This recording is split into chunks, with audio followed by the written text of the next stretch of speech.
If you think old age and hearing loss, you might want to think again. The truth is, younger Americans are losing their hearing at an alarming rate. And recently I found out that that includes me as well.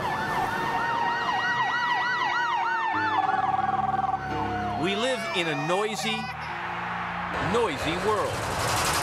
So noisy that the question these days isn't, can you hear me now, but can you hear me at all? Excessive noise is now the #1 cause of hearing loss, not aging. And of the nearly 30 million Americans who suffer from hearing loss, over half are under the age of 65. I had this imperceptible disability that was affecting every aspect of my life.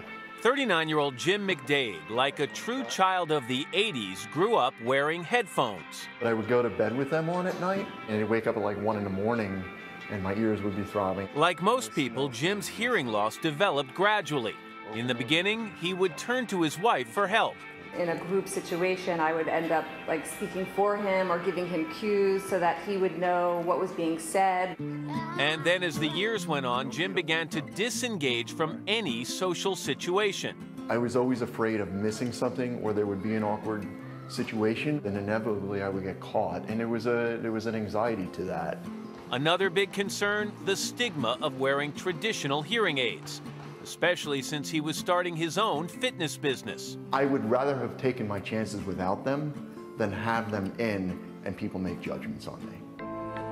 Audiologist Shelley Borgia says it's a common concern. They don't want to admit that they have some level of difficulty. They feel that it's acceptable because it's acceptable to them. Dr. Borgia says hearing loss isn't just about losing your hearing, but losing your engagement with life.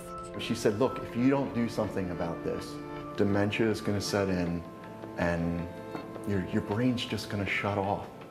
Hearing loss is irreversible. There is no cure, but you can slow down the process and even prevent it, which is why I decided to get my hearing checked. Every morning in the right ear, we wear what is called an IFB, which is a little earpiece.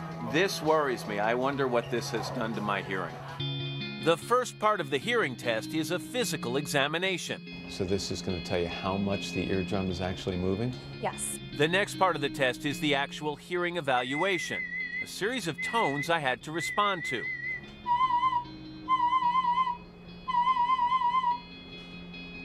Ice cream. And then a series of words I had to repeat. Baseball. Baseball. Outside. Outside. New York. After just 20 minutes, some preliminary results. Your left ear is borderline normal, hearing sensitivity, but the right ear has a mild high-frequency hearing loss, the right ear where you use your... IFB, right. Is it in the range of normal for someone who's 53 years old, or has it been exacerbated, do you think, because of that? It probably has worsened due to the noise exposure. For now, Dr. Borgia says I don't need a hearing aid, but has prescribed custom-made earplugs for loud events.